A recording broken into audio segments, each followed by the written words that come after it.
3일 밤을 새웠습니다. 정확히는 72시간 동안 모니터 앞에 앉아서 XRP ETF 데이터를 뒤지고 또 뒤졌습니다. 커피 12잔을 마시면서요. 왜냐하면 뭔가 이상했거든요. 제 촉이 계속 뭔가 잘못됐다고 말하고 있었습니다.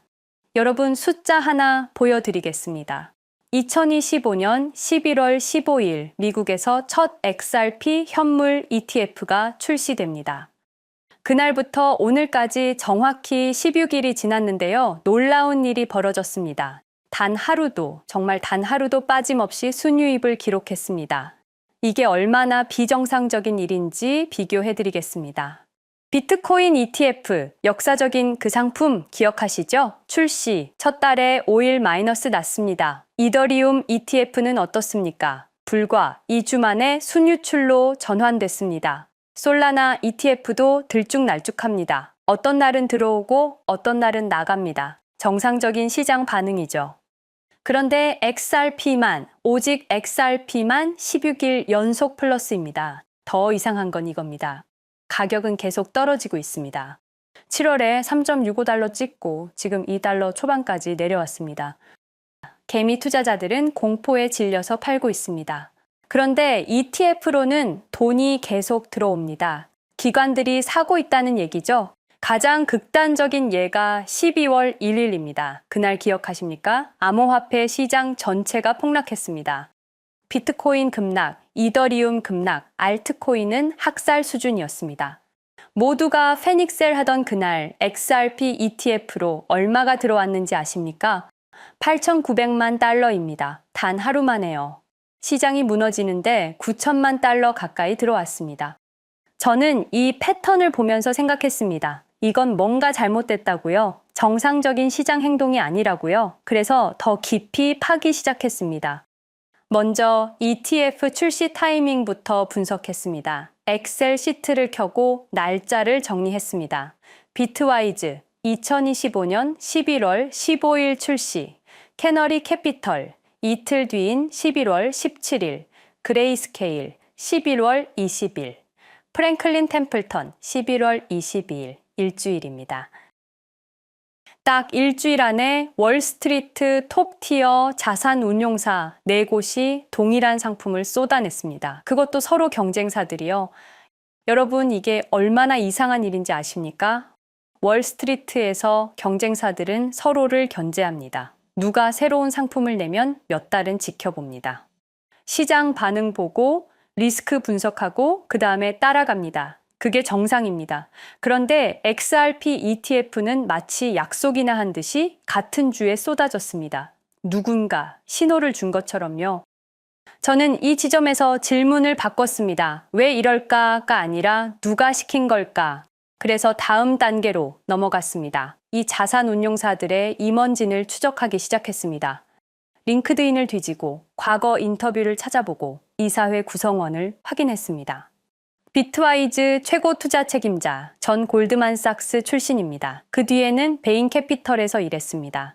캐너리 캐피털 CEO는 벨리캣 디지털 자산 전 대표입니다. 그레이스케일은 디시즈 그룹 산하회사고 여전히 베리 실버트의 영향력 아래에 있습니다. 프랭클린 템플턴은 말할 것도 없죠. 1.5조 달러, 그러니까 우리 돈으로 2천조 원 넘게 운용하는 전통금융의 공룡입니다. 이 사람들이 바보일까요? 검증도 안 된 코인에 회사 평판을 걸고 ETF를 냅니까? 규제 리스크는요? 시장 리스크는요?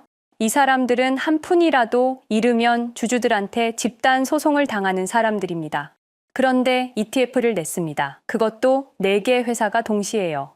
그리고 16일 연속 돈을 넣고 있습니다. 결론은 하나밖에 없습니다. 이 사람들은 뭔가를 알고 있습니다. 우리가 모르는 걸 알고 있습니다. 그래서 저는 밤을 새우면서 다음 질문으로 넘어갔습니다. 왜 XRP인가가 아니라 XRP 뒤에 누가 있나? 온체인 데이터를 파기 시작했습니다. 리플의 초기 투자자 리스트를 찾아봤습니다. 공개된 정보부터 시작했습니다. 2013년 안드레센 호로위츠가 리플에 투자합니다. 정확한 금액은 공개되지 않았지만 시리즈 A 라운드였습니다. 2015년 시게이트 테크놀로지가 들어옵니다. 2016년 일본의 거대 금융그룹 SBI 홀딩스가 참여합니다. 2019년 테트라곤이라는 헤지펀드도 투자합니다. 여기까지는 구글 검색으로 나오는 내용입니다. 누구나 알 수 있는 정보죠. 그런데 저는 여기서 멈추지 않았습니다. 각각의 투자사를 더 깊이 팠습니다. 누가 이 회사들을 운영하는지, 어떤 인맥으로 연결되어 있는지 추적했습니다. 안드레센 호로위츠, 이 회사의 공동 창업자가 마크 안드레센과 벤 호로위츠입니다. 실리콘밸리에서 모르는 사람이 없는 이름들이죠. 그런데 여기서 제 손이 멈췄습니다. 마크 안드레센, 이 이름 옆에 또 다른 이름이 보였거든요. 1999년 페이팔 초기 이사회 멤버. 제 등골이 서늘해졌습니다. 페이팔이라고요? 저는 더 파고들었습니다. 벤 호로위츠는 누구랑 가까웠을까요? 과거 인터뷰 기록을 찾아봤습니다. 여러 차례 언급되는 이름이 있었습니다. 피터 틸, 페이팔의 공동 창업자이자 초대 CEO. 실리콘밸리에서 가장 영향력 있는 투자자 중 한 명. 그가 운영하는 파운더스 펀드는 2016년부터 암호화폐 섹터에 공격적으로 투자하기 시작합니다. 저는 노트에 선을 긋기 시작했습니다. 페이팔, 안드레센 호로위츠, 리플, 이 선들이 어떻게 연결되는지 그려봤습니다. 그리고 또 다른 연결고리를 발견했습니다. 일론 머스크의 트위터 인수, 지금의 X 말입니다. 2022년에 440억 달러에 인수했을 때 누가 투자했는지 아십니까? 안드레센 호로위츠 그리고 피터 틸의 파운더스 펀드입니다. 이 사람들이 계속 같이 움직입니다. 20년 넘게 같은 편에서 같은 방향으로 움직이고 있습니다. 그리고 2025년 11월 XRP ETF가 동시에 4개 출시됩니다. 16일 연속 순유입됩니다. 10억 달러가 쌓입니다. 여기서 저는 더 거슬러 올라가 봤습니다. SEC와 리플의 4년 전쟁을 분석했습니다. 2020년 12월 22일 SEC가 리플을 제소합니다. XRP가 미등록 증권이라는 이유로요. 시장은 패닉에 빠집니다. XRP 가격이 반토막 납니다. 여러 거래소에서 상장 폐지됩니다. 4년간 법정 싸움이 이어집니다. 그 사이 SEC 위원장이 게리 갠슬러로 바뀝니다. 2021년 4월입니다. 갠슬러는 암호화폐에 대해 더 공격적인 입장을 취합니다. 리플에 대한 압박이 강해집니다. 그러다 2024년 도널드 트럼프가 대선에서 승리합니다. 그리고 2025년 1월 20일 취임과 동시에 게리 갠슬러가 사임합니다. 트럼프의 최측근이 누구입니까? 정부 효율부 수장으로 임명된 사람이 누구죠? 일론 머스크입니다. 일론 머스크가 누구입니까? 페이팔 마피아의 핵심 멤버입니다. 여기서 모든 선이 하나로 모입니다. 1999년 페이팔 창립, 피터 틸, 일론 머스크, 리드 호프만, 이 사람들이 모입니다. 2004년 리플의 전신인 리플페이가 크리스 라슨에 의해 시작됩니다. 2012년 XRP가 공식 런칭됩니다. 2013년 페이팔 마피아 인맥의 안드레센 호로위츠가 리플에 투자합니다. 2020년 SEC가 전쟁을 시작합니다. 2025년 1월 갠슬러가 퇴진합니다. 2025년 8월 SEC가 항소를 취하하면서 소송이 종결됩니다. 2025년 11월 ETF 러시가 시작됩니다. 여러분은 이 모든 게 우연이라고 생각하십니까? 그리고 이 패턴은 저에게 명확하게 말하고 있습니다. XRP는 단순한 알트코인이 아니라고요. 이건 20년 계획의 결과물이라고요. 지금부터 제가 발견한 증거들을 하나씩 보여드리겠습니다. 페이팔 마피아가 왜 XRP를 선택했는지, 그들이 20년 전부터 무엇을 준비해 왔는지, 그리고 왜 지금 이 순간 월스트리트의 돈이 XRP로 몰리고 있는지. 데이터는 거짓말하지 않습니다. 여러분, 리플이 과연 어디까지 오를 수 있을지 궁금하시죠? 오늘 제가 정말 충격적인 이야기를 해보겠습니다. 2020년 12월 22일 밤, 그날을 기억하십니까? XRP가 단 하루 만에 63% 폭락했습니다. 어떤 이들은 수천만 원의 자산이 증발했고, 어떤 이들은 하루아침에 수억을 잃었습니다. 처음엔 시장이 미친 거라고 생각했습니다. 변동성이라고, 조정이라고 그렇게 믿었습니다. 하지만 이 사건을 5년간 추적한 결과 이건 어떤 이들의 치밀한 계획이었습니다. 리플 가격은 4년간 철저하게 짓눌려 있었습니다. 그리고 더 충격적인 건 2025년 8월 그 암살자가 다시 나타났다는 겁니다. 이번엔 더 큰 칼을 들고 더 강한 권력을 쥐고 더 야심찬 계획을 가지고 지금부터 제가 5년간 추적한 절대 공개되면 안 될 이야기를 시작하겠습니다. 먼저 타임라인부터 보시죠. 천천히 따라오십시오. 2020년 12월 22일 오후 9시 30분 SEC 의장 제이 클레이튼이 XRP 기소를 전격 발표합니다. 그의 임기 종료까지 남은 시간 단 12시간. 12월 23일 오전 9시 클레이튼 SEC 의장직에서 사임합니다. 여기까지는 그럴 수 있다고 칩시다. 임기 끝나고 퇴임하는 거 이상할 건 없죠. 그런데 12월 24일 크리스마스 이브 아침입니다. 퇴임한 지 단 하루 만에 클레이튼이 새 직장으로 옮겨갑니다. 월리버 에셋 매니지먼트 자문으로. 잠깐만요. 이 회사가 뭘 하는 곳인지 아십니까?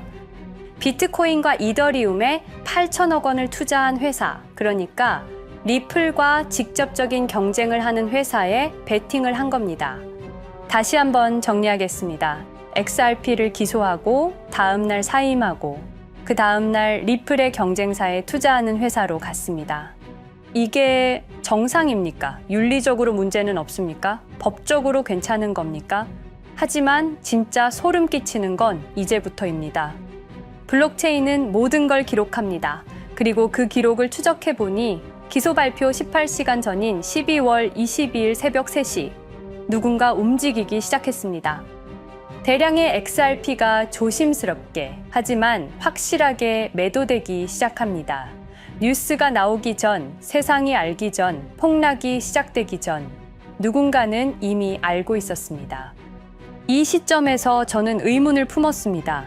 대체 왜 하필 리플이었을까? 이 사건을 이해하려면 XRP가 단순한 암호화폐가 아니라는 걸 알아야 합니다. 지금 여러분이 해외로 송금한다고 가정해보죠. 한국에서 미국으로 1,000만 원을 보낸다면 스위프트라는 시스템을 거칩니다. 전 세계 200개국 11,000개 금융기관이 연결된 거대한 네트워크. 벨기에 브뤼셀에 본부가 있지만 실질적으로는 미국이 완전히 통제하고 있습니다. 얼마나 무서운 권력이냐면요. 2012년 이란 핵 제재 때 이란 은행들을 스위프트에서 퇴출시켰습니다. 그 결과 이란의 경제는 즉시 붕괴되었습니다. 2022년 러시아의 우크라이나 침공 후 러시아 주요 은행들을 스위프트에서 퇴출시켰습니다. 이후 러시아의 루블화는 30% 이상 급락했습니다. 스위프트에서 쫓겨나면 그 나라는 국제거래에서 완전히 고립됩니다. 이게 핵무기보다 강력한 이유입니다. 실제로 폭탄을 떨어뜨릴 필요가 없으니까요. 버튼 하나로 한 나라 경제를 무너뜨릴 수 있으니까요. 스위프트는 돈의 흐름을 틀어쥔 지배의 손길입니다. 그런데 2017년 XRP가 등장했습니다. 비교해 보시죠. 송금 시간부터 압도적인 차이가 납니다. 스위프트는 국경 간 송금에 3에서 5일이라는 시간이 걸립니다. 반면에 XRP는 단 몇 초면 송금이 완료되죠. 수수료 또한 엄청난 차이가 납니다. 스위프트는 3에서 5%까지 수십만 원의 수수료가 발생하지만 XRP는 단 몇 원, 거의 공짜나 마찬가지로 송금을 처리합니다. 스위프트는 여러 국가의 중개은행이 필요하지만 XRP는 그런 것조차 불필요하죠. 그리고 2017년부터 2019년까지 일본 SBI 그룹이 뱅크 오브 아메리카가 산탄데르 은행이 하나둘씩 리플과의 파트너십을 검토하기 시작했습니다. 총 200개 이상의 금융기관, 연간 200조 원 규모의 국제 송금 시장에서 XRP가 스위프트를 완전히 대체할 수 있다는 게 증명되는 순간, 바로 그때 누군가에게는 절체절명의 위기가 된 겁니다. XRP는 단순한 암호화폐가 아니었습니다. XRP는 미국이 전 세계를 통제하는 금융 무기에 대한 직접적인 도전이었습니다. 그래서 저는 추적하기 시작했습니다. 누가 XRP를 제거하려 했나? 처음엔 당연히 정부를 의심했습니다. SEC니까요. 미국 정부 기관이니까요. 그 다음엔 월스트리트를 의심했습니다. 은행들이 위협을 느꼈을 거라고 생각했죠. 그런데 조사를 하면 할수록 이상했습니다. 모든 흔적이 전혀 예상치 못한 곳을 가리키고 있었습니다. 실리콘밸리, 뉴욕이 아니라 샌프란시스코, 월스트리트가 아니라 테크 기업들, 혁신과 자유의 상징이라던 바로 그곳 말입니다. 2002년 10월 3일로 돌아가 보겠습니다. 페이팔이 이베이에 15억 달러에 매각됩니다. 그날 50명의 직원이 퇴사합니다. 보통 회사라면 뿔뿔이 흩어지겠죠. 각자 길을 가고 연락도 끊기고, 그런데 이들은 달랐습니다. 그들은 네트워크를 만들었습니다. 서로의 회사에 투자하고 서로를 임원으로 영입하고 서로의 성공을 발판 삼아 더 크게 성장하고, 20년이 지난 지금 그들이 창업하거나 투자한 기업들의 시가총액을 합치면 우리나라의 GDP보다 큽니다. 2007년 포춘지가 이들에게 특별한 이름을 붙였습니다. 페이팔 마피아. 당시엔 실리콘밸리 성공 신화로 보도됐죠. 아름다운 동료의 혁신가들의 연대, 그런 이야기들. 하지만 2025년 지금 우리는 다르게 보게 됩니다. 핵심 인물들을 하나씩 보시죠. 피터 틸, 1998년 페이팔 공동 창업, 2002년 억만장자 등극, 2003년 그는 새로운 게임을 시작합니다. 팔란티어, 9.11 테러 직후였습니다. 미국은 공포에 떨고 있었죠. 피터 틸이 말했습니다. 우리의 사기 탐지 기술을 국가안보에 사용할 수 있습니다. 그리고 CIA의 벤처 펀드 인큐텔로부터 투자를 받습니다. 20년 후 지금 FBI의 핵심 시스템도, CIA의 데이터 분석 시스템도, 국방부의 작전 시스템도, 국토안보부의 전산망까지도 미국 정부의 모든 데이터는 피터 틸의 회사를 거칩니다. 하지만 피터 틸의 진짜 권력은 정치에서 나옵니다. 2022년 JD 벤스라는 젊은 오하이오 출신 정치 신인이 상원의원 선거에 출마합니다. 우리에게는 러스트벨트의 가난한 백인 집안 출신으로 알려져 있고 힐빌리의 노래의 저자로 유명세를 타기 시작했습니다. 피터 틸이 움직입니다. 1,500만 달러, 우리 돈으로 약 200억 원을 이 젊은이에게 쏟아붓습니다. 벤스 당선. 2024년 7월 플로리다 마러라고 피터 틸이 트럼프를 찾아갑니다. 대화의 내용은 단 하나. 제가 추천하고 싶은 부통령 후보가 있습니다. 2025년 1월 20일 JD 벤스 미국 48대 부통령 취임. 페이팔 마피아가 백악관에 발을 들여놓은 역사적 순간입니다. 그리고 벤스뿐만이 아니었습니다. 일론 머스크, 여러분이 잘 아시는 그 일론 머스크 말입니다. 테슬라, 스페이스X의 CEO, 2024년 대선에 4,300억 원을 기부합니다. 트럼프 최대 후원자, 그리고 트럼프 2기 행정부에서 정부 효율부 DOJ 수장으로 임명됩니다. 연방정부 전체의 예산을 삭감할 권한, 그의 시장 조작 능력은 이미 증명됐죠. 2021년 5월 트윗 한 줄로 비트코인을 폭락시킨 후 뒤로는 더 싸게 매집했습니다. 데이비드 sak스, 백악관 AI 암호화폐 차르, 모든 AI 정책과 암호화폐 정책의 최종 결정권자, 페이팔의 전 COO. 미국의 암호화폐 정책 최종 결정권을 페이팔 마피아가 쥔 겁니다. 그리고 한 명 더, 여러분이 잘 모르는 이름이지만 아주 중요한 인물입니다. 제드 맥켈럽, XRP 공동 창업자, 2013년 리플을 나옵니다. 그리고 스텔라루멘이라는 경쟁 코인을 출시합니다. 그가 가진 XRP는 90억 개, 2022년까지 전부 매도합니다. 무려 4조 2천억 원이라는 천문학적인 수익을 기록했습니다. 그런데 기묘한 일이 벌어집니다. 2025년 6월 페이팔의 스테이블 코인 페이팔 USD가 스텔라루멘 체인으로 확장을 발표합니다. 리플의 배신자가 만든 플랫폼으로. 우연일까요? 그리고 저는 결정적 증거를 찾았습니다. 2025년 초 내부 고발자가 나타납니다. 월리버 에셋 매니지먼트. 기억하시죠? 제이 클레이튼이 XRP 기소 다음 날 합류한 바로 그 회사. 그 회사의 내부 문서가 유출됩니다. 공개된 투자 내역은 이랬습니다. 비트코인에 우리 돈 5천억 원, 이더리움에는 3천억 원이 투자금 명목으로 지출되었습니다. 이 돈들이 향한 곳은 모두 리플의 경쟁사들이었습니다. 그리고 충격적인 숨겨진 투자 내역. 스텔라루멘에는 700억 원을, 팔란티어의 주식에 1조 6천억 원, 금액이 비공개된 투자금은 페이팔의 페이팔 USD로 향했습니다. 잠깐, 스텔라루멘, 제드 맥켈럽의 코인, 팔란티어, 피터 틸의 회사, 페이팔 USD, 페이팔의 스테이블 코인. 제이 클레이튼이 SEC를 나오자마자 들어갔던 월리버 에셋 매니지먼트를 통해서 팔란티어, 스텔라루멘, 페이팔로 흘러 들어간 것입니다. 모든 것이 연결됩니다. 모든 것이 한 곳을 가리킵니다. 이건 우연이 아닙니다. 리플과 SEC의 소송전은 거대한 연극이었던 것입니다. 모든 게 페이팔 마피아들의 계획이었던 겁니다. 이제 전체 그림이 보입니다. 페이팔 마피아의 리플 제거 작전, 이제 전부 재구성할 수 있습니다. 제드 맥켈럽이 XRP 공동 창업자로 참여하여 핵심 기술을 습득. 2013년 의도적으로 갈등을 벌인 후 퇴사. 그것도 90억 개의 XRP를 보유한 채로 말이죠. 시한폭탄을 설치한 겁니다. 피터 틸의 팔란티어, 2003년 CIA의 인큐텔 펀드 투자로 창업. 2020년까지 FBI, CIA, 국방부의 핵심 시스템을 장악하게 됩니다. 미국 정부 전체를 들여다볼 수 있게 된 겁니다. 2018년 6월, 우리 모두가 아는 바로 그 SEC 기업금융국장 윌리엄 힌먼의 발언. 이더리움은 증권이 아니다. 의도적으로 리플의 가격만 억누르려던 치밀한 계획이었습니다. 제이 클레이튼, 임기 12시간을 남기고 리플을 기소. 사임 이후에는 곧바로 리플의 경쟁사에 투자를 하는 회사의 자문으로 합류. 그야말로 치명타를 먹인 셈이죠. 2023년 8월, 페이팔은 페이팔 USD라는 스테이블 코인을 출시합니다.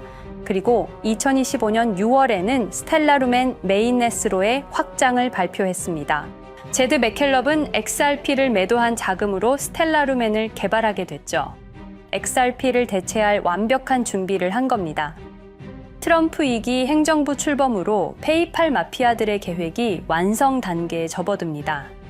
JD 벤스는 부통령으로, 일론 머스크는 정부 효율부 수장으로, 데이비드 sak스는 AI 암호화폐 총책임자로, 피터 틸은 트럼프 인수위의 공동의장 자리에 오릅니다. 페이스북의 모회사인 메타의 로비 비용을 보면 확실히 알 수 있습니다.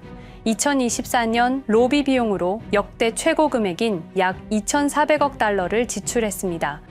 로비스트 수도 2016년에는 31명에 불과했지만 2024년에는 의원 8명당 1명 꼴인 65명으로 늘어났죠.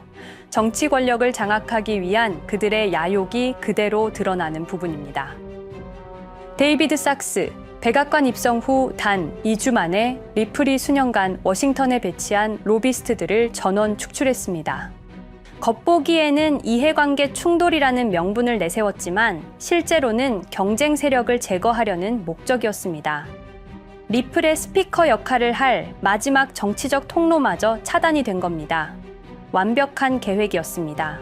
그런데 SEC와 리플의 소송전에서 그들이 예상치 못한 일이 벌어집니다. 2023년 7월 아날리사 토레스 판사의 판결. XRP 자체는 증권이 아니다. SEC는 즉시 항소했고 리플도 여기에 부분적으로 항소를 하게 되죠. 법정 공방은 끝이 어딘지도 모르게 이어졌습니다. 그리고 2025년 8월 놀랍게도 양측 모두 항소를 취하합니다. 5년 동안의 전쟁이 드디어 끝이 나게 된 순간이었습니다. 리플은 승리했습니다. XRP 가격은 무려 5,000원에 근접하게 상승했고 수많은 자산 운용사들의 XRP, ETF 신청 물결이 이어졌습니다. 그리고 리플은 히든로드를 12억 5천만 달러의 인수, 리플 프라임이라는 이름으로 새롭게 출범시켰습니다. 스테이블 코인 리플 USD는 출시 1년 만에 시가총액 10억 달러를 돌파하는 기염을 토합니다. 현재 리플의 기업 가치는 400억 달러 이상으로 평가받고 있습니다. XRP는 죽지 않았습니다. 5년 동안 억눌렸던 것이 폭발적으로 성장하기 시작합니다. 투자자들이 돌아오고 은행들이 재접촉하고 파트너십들이 재개되고 우리가 이긴 건가? 정의가 승리한 건가? 아니었습니다. 2025년 8월 18일 XRP 승리 발표 불과 10일 후 뉴스가 터집니다. 제이 클레이튼 맨해튼 연방검사로 정식 임명. 5년 전 XRP를 기소했던 바로 그 사람. 이번엔 연방검사로 돌아왔습니다. 월스트리트의 보안관이라 불리는 미국에서 가장 강력한 검사직. 형사 기소권, 월스트리트 전체 감시 권한, 금융범죄 수사 총괄. 더 큰 칼을 들고 돌아온 겁니다. 그리고 2025년 11월 트럼프 대통령의 발표. 제이 클레이튼을 앱스타인 사건 수사 책임자로 임명합니다. 잠깐, 왜 하필 클레이튼일까요? 왜 XRP 소송이 끝나자마자일까요? 왜 지금일까요? 그리고 그는 다음엔 누구를 조준할까요? 리플은 부활했습니다. 하지만 페이팔 마피아는 멈추지 않았습니다. 2025년 상반기, 이상한 패턴들이 포착되기 시작합니다. 일론 머스크의 행동이 변합니다. xAI에 추가 투자가 급증했고 테슬라 AI 개발에 급가속을 하기 시작했습니다. 그리고 이상하게도 특정 AI 기술에 대한 공격적 언급이 증가했습니다. 일론 머스크답지 않았습니다. 그리고 2025년 3월 한 AI 코인의 공식 계정이 일론 머스크의 X라는 플랫폼에서 갑자기 사라집니다. 노출 제한을 당했고 광고 계정들도 정지가 됐습니다. 특정 코인에 관련한 영상들이 전부 삭제되었습니다. 왜일까요? 이 코인에는 특징이 있습니다. 진짜 AGI 구현 가능한 탈중앙화, AI 네트워크로 평가받고 있는데 초당 수십억 단위의 연산 처리가 가능한 정도입니다. 수백만 개의 노드가 연결된 분산 뉴럴 네트워크, 이건 테슬라도 구현하지 못했습니다. 메타도 구현하지 못했습니다. 중앙화 시스템인 오픈AI가 꿈도 꿀 수 없는 것입니다. 이 코인만이 유일하게 성공했습니다. 그런데 시가총액은 테슬라의 500분의 1 수준에 머물고 있습니다. 질문 드리겠습니다. 이렇게 혁신적인 기술인데 왜 플랫폼에서 차단을 당하고 검색조차 되지 않으며 알고리즘에서 철저하게 배제당하고 가격은 또 왜 이렇게 낮은 걸까요? 답은 하나입니다. 그들이 지금 사고 있기 때문입니다. XRP 때와 똑같은 패턴입니다. 역사는 반복되고 있습니다. 그리고 지금도 머스크와 페이팔 마피아의 자금이 이 코인으로 조용히 흘러 들어가고 있습니다. 가격이 낮은 건 무가치해서가 아닙니다. 리플이 그랬던 것처럼 그들이 움직이고 있기 때문입니다. 저는 이 AI 코인의 정체를 여기 유튜브에서 공개하려 했습니다. 하지만 치명적인 문제가 있습니다. 유튜브, 2005년 페이팔에서 나온 3명의 남자가 만들었습니다. 체드 헐리, 스티브 첸, 자베드 카림. 여러분이 지금 보고 계시는 이 유튜브라는 플랫폼조차도 모두 페이팔 마피아 출신의 감시망 안에 있습니다. 그리고 X는 일론 머스크가 소유하고 있습니다. 페이스북은 피터 틸의 첫 외부 투자로 시작했습니다. 그들은 플랫폼을 소유하고 있습니다. 백악관도, SEC도, FBI, CIA 계약도, 주요 SNS 플랫폼도 모두 그들 손안에 있습니다. 이전에 제가 이 코인을 공개한 영상이 있었습니다. 그러나 그 영상은 바로 삭제됐고 채널도 정지됐습니다. 가이드라인 위반은 전혀 없었습니다. 그냥 사라졌습니다. 불편한 진실이 다뤄질 때마다 이런 일이 반복됐습니다. 하지만 한 가지는 분명합니다. 5년 전 XRP 투자자들은 속수무책이었습니다. 그런데 그들은 포기하지 않고 5년을 버텼습니다. XRP는 부활했고 포기하지 않는 사람들은 큰 수익을 얻었습니다. 그들은 우리가 잊었다고 생각합니다. 그들은 우리가 용서했다고 생각합니다. 그들은 우리가 포기했다고 생각합니다. 역사를 기억하는 자가 역사를 만듭니다. 자, 이제 질문하겠습니다. 역사는 지금 이 순간에도 반복되고 있습니다. 똑같은 패턴으로, 똑같은 방법으로 또다시 당할 수만은 없습니다. 그들에게 리플이 당했던 것과 똑같은 패턴으로 가격이 짓눌리고 있는 이 코인은 리플이 그랬던 것처럼 결국 모든 걸 이겨내고 상승할 수밖에 없을 것입니다. 그들의 계획을 미리 예측해서 우리가 조금이라도 더 빨리 움직인다면 우리는 도지코인, 시바이누를 초기에 매수했던 사람들처럼 상상할 수도 없는 수익을 올릴 수 있을지도 모릅니다. 저는 오늘 이 코인을 여러분께 공개하겠습니다. 단, 유튜브의 스크립트, 작성 기능 때문에 직접적으로 언급할 수는 없습니다. 영상 설명란과 고정 댓글에 있는 링크를 통해 간단한 양식을 작성해 주시는 모든 분들께 이 코인을 알려드리도록 하겠습니다. 선택은 여러분의 몫입니다. 아무것도 하지 않으면 아무 일도 일어나지 않습니다. 행동하십시오. 그러면 여러분의 인생은 바뀌게 될 겁니다. 긴 영상 시청해 주셔서 감사드리고 궁금하신 점은 댓글을 통해 말씀 주시면 제가 성심성의껏 답변해 드리도록 하겠습니다. 감사합니다.